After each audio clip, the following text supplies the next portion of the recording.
With Showit, you've got a couple ways to link to your social platforms or connect your Instagram feed. There's a there are icons. So let's see. Let's jump into the footer of Mia Harper. You can see these icons, which you can add if you need to. They're down here. You click this middle button, and then you can find icon, or you can just select one and copy it.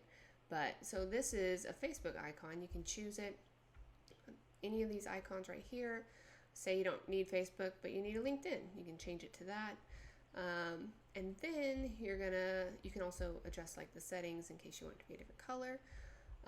We're gonna set the click action. So you're gonna link to your Facebook account. So you'll go to it, copy and paste it here. Usually I say open a new window, but you're gonna do that for each of these. So you got Instagram.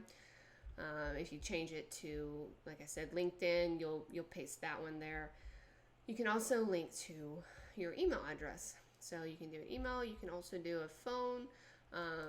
Same as like any of the click actions. You can link to anything.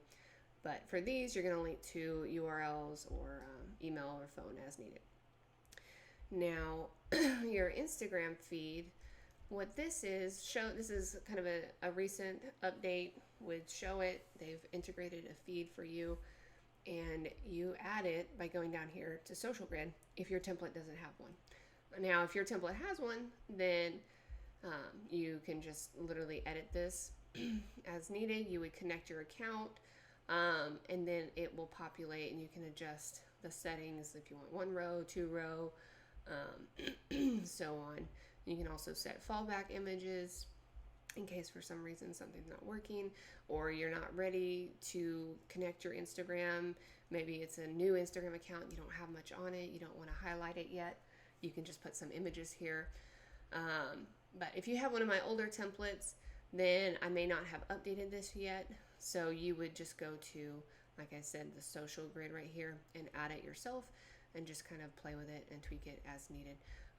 But super simple to do and a great new addition. So if you have any questions with that, definitely reach out. But